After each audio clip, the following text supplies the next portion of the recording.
Hey everyone, welcome back to my channel. For today's video, let's make a super delicious and very traditional Puerto Rican mofongo. Let's get into it. So the mofongo that I'll be making today is a mofongo with shrimp, or camarones in Spanish, and I'm going to make a salsa criolla my way. So I'm going to go ahead and prepare my plátanos. I only have 3 plantains because I am just making mofongo for my husband and I. So this recipe is perfect for making mofongo for 2 people. However, I always have all of the ingredients in the description box below, so you can feel free to cut this recipe in half if you just want to make mofongo for yourself or have leftovers. Just make the recipe how it is. Or you can also double or triple the recipe. So I feel like visually it's pretty self-explanatory in how I prepare the plátanos. However, if you're new here and this is the very first video you've ever seen on my channel, what I like to do is I cut the ends off and then I cut the plátano in half. I make a little slit along the backside of the plantain. And yes, I go back and forth between plátano and plantain throughout this video. And then afterwards, I go ahead and I peel. Sometimes green plantains are very difficult to peel, but thankfully I was pretty lucky and these were very easy to peel.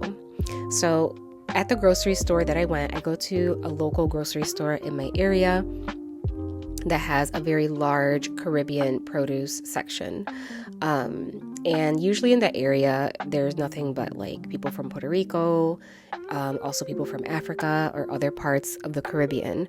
And I got into a short conversation with the cutest Puerto Rican old lady, and we were both looking for plantains, and she was telling me how in her mom's house in Puerto Rico, the backyard was filled with plátano trees, mango trees, coconut trees, gandule plants, and I don't know, it sounded lovely. It sounded like a tropical paradise. And then afterwards, I went ahead and I sliced up the plantains and I put them in a bowl of cold salted water. All right, now I'm going to go ahead and start preparing the ingredients for the mofongo. So my general rule is I like to add 1 garlic clove per plantain. Since I'm using 3 plantains, I'm going to use 3 garlic cloves. Really easy math. And I'm going to use this very old, small and beat up pilon. This is called a mortar and pestle in English. They use it in a lot of other cultures as well to grind up spices. If you don't have one, you can just use like a garlic press.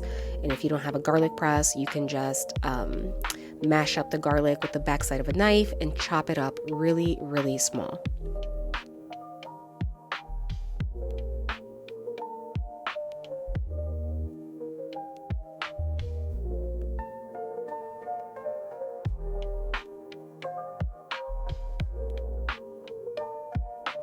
So I went ahead and mashed up my garlic until it was nice and fine, until it created almost a garlic paste. Now, I like to get the garlic like this because the last thing I want is to bite into a big chunky piece of garlic when I take a bite of my mofongo. All right, so my shrimp is nice and thawed. I thawed it in a bowl of cool water for like half an hour. And I love this shrimp because it came so clean. It didn't come with the tail. It had no veins. It was like perfect. Now, since this is shrimp, I'm going to quote unquote lightly season it. I'm going to use this cilantro and lime adobo that I got from Badilla, but feel free to use regular adobo or your own spice blend that you like to use for shrimp. So, or shrimp or seafood. Now, this is a pound of shrimp. So I'm going to add, I don't know, I kind of eyeball it. I say like half a teaspoon. You're going to add it to your preference, okay? Now, I don't like to over season my shrimp because I find that shrimp just tastes really good on its own. And it doesn't need a whole lot of seasoning like chicken or beef. I mean, maybe you disagree, and that's fine. And plus, since I'm making like a sauce for this, a little bit of seasoning will go a long way. All right, so after I put my all-purpose seasoning, the cilantro lime all-purpose seasoning, I'm going to add a little bit of black pepper. And then I am good to go. I'm going to set it to the side. All right, now I'm gonna go ahead and fry all of my plantain rounds really, really well. Now, before I fried them, I dried them really good with a clean kitchen towel because remember they were soaking in water. And the reason why they were soaking in salt water is so that the plantains do not turn brown, so that they don't oxidize. So I'm just going to fry these up until they are lightly golden. Sometimes it's a little tricky with frying plantains, especially green plantains, because it's hard to tell if they're done. Sometimes they'll brown up really nicely and other times they won't. Like for example, these here, they didn't really brown, but I can tell that they were done because afterwards they look like this. And I know that they're done because they're nice and soft when I rip them apart. And nice and mushy. That's perfect. That's exactly how I want it. So after I fried them, I went ahead and put them in the bowl.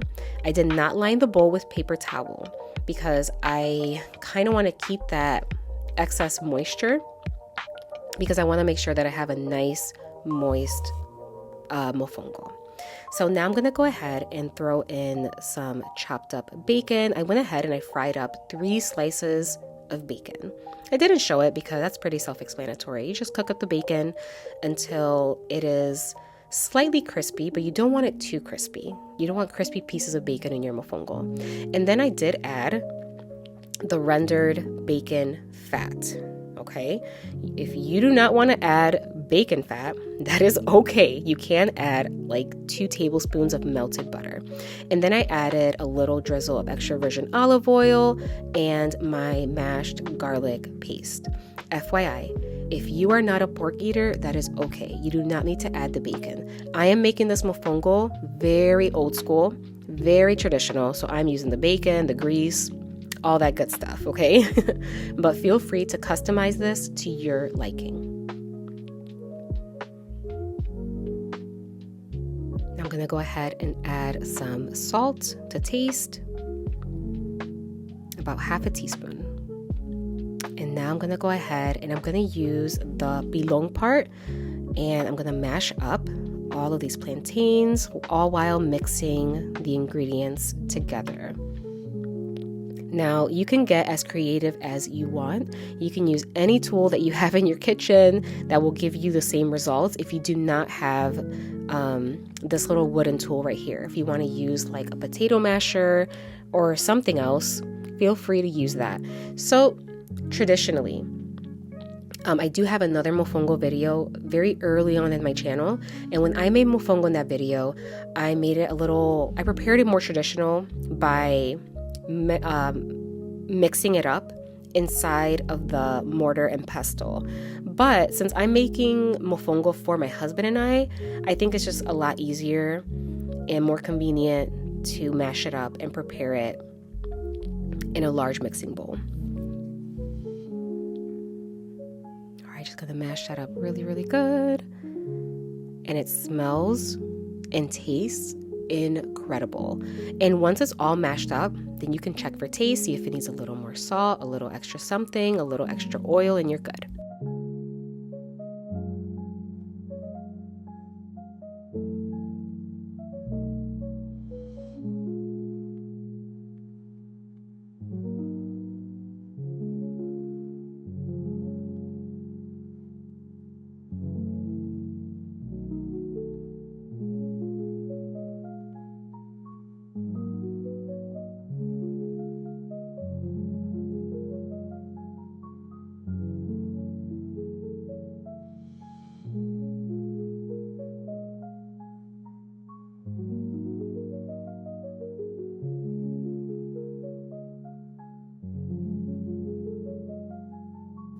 All right, so now that my mofongo mixture is prepared, I'm gonna go ahead and cover it with a damp, clean kitchen towel so that it can stay warm. All right, so I have a really hot cast iron skillet and it is set over medium-high heat. The skillet has already been nice and greased, but I'm going to add about a tablespoon of some salted butter. This is going to give the shrimp some really, really good flavor. Okay, so I'm gonna let that melt. And then when I place my shrimp, I'm not going to overcrowd my skillet. I'm gonna leave a little bit of space in between each shrimp because I want the shrimp to have a really nice sear. If I overcrowd the skillet, what's going to happen is the shrimp is going to create steam and they're not going to have like that beautiful, delicious, crispy sear on each side of the shrimp. Now, shrimp cooks really fast. I say it took about 2 minutes or so on each side. And since these are red Argentinian shrimps, they already look cooked, but they're not. They're raw. They're really, really delicious.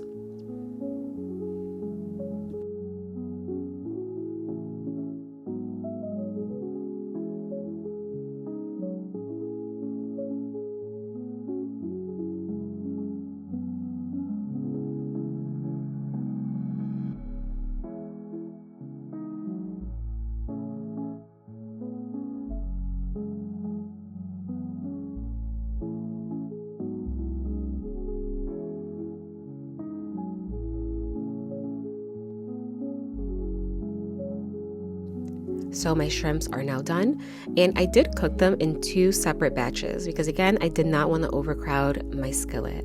Now my skillet is nice and hot, so I'm going to go ahead and lower the temperature from medium high to medium.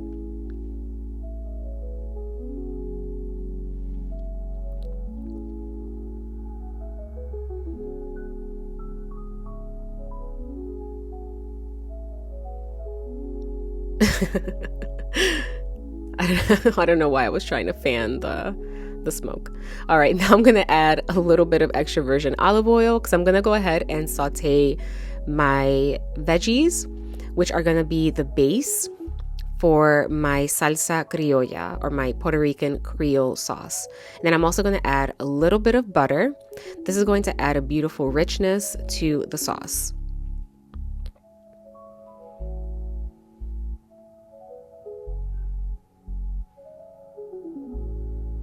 And here I have half of a finely chopped red bell pepper and half of a finely chopped white onion. I'm gonna go ahead and saute that until it is beautifully translucent and fragrant.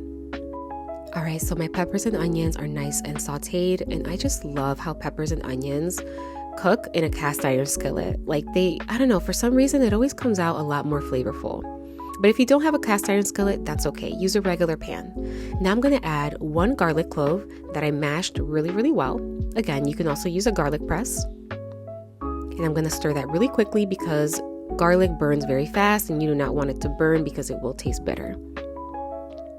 Now I'm going to add 2 finely chopped culantro leaves. Culantro is also known as recao in Spanish. You can find this in the Caribbean grocery store, and you can also find this in a lot of Asian grocery stores. In English, I think it goes by sawtooth coriander or flat leaf cilantro. They look like this. It smells and tastes like cilantro, but it has a much bolder flavor. All right, then I went ahead and I added about 1.5 cups of water. I'm going to salt my water with about half a teaspoon of salt. You add this to taste. You don't want to add too much because this liquid is going to reduce and it's going to get a lot more concentrated. And I'm going to add a little bit of black pepper, a little bit of oregano leaves, I'm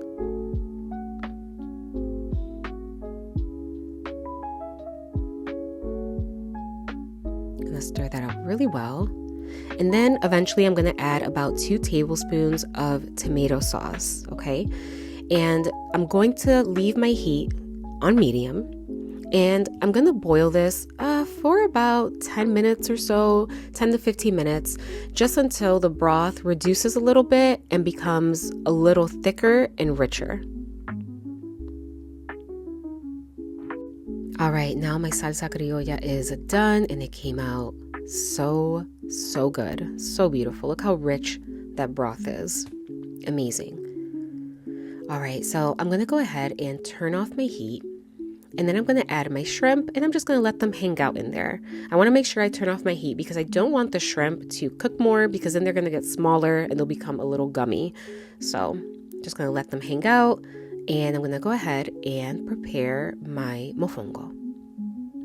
All right, so now that everything's done, it's time for the fun part. Now we're going to shape our mofongo. Now, if you found that your mofongo mixture got a little cold, you can cover it with a wet, clean towel and nuke it in the microwave for about 40 seconds. And if you feel that it's a little dry, just add a little drizzle of extra virgin olive oil. So I went ahead and I put it in this little bowl. You can get as creative as you want. And with the pilong part, I am going to mash it down. And then I'm going to set it on a plate, give it a good tap. And there we go. So nice. Now it's time for the best part. So once the mofongo is shaped, it is time to pour over that delicious salsa criolla and all of those succulent shrimps, or camarones in Spanish.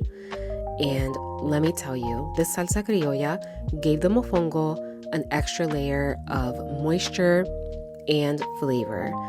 This is like one of the best mofongos I have ever had. Apart from a mofongo that I had in Humacao, Puerto Rico, that was also incredible. But this mofongo is so good. It is so moist, so flavorful, just amazing. And I really hope you guys give it a try. And that is all for today's video. If you've enjoyed today's mofongo recipe, please let me know in the comment section down below. Do not forget to subscribe to the channel if you haven't already.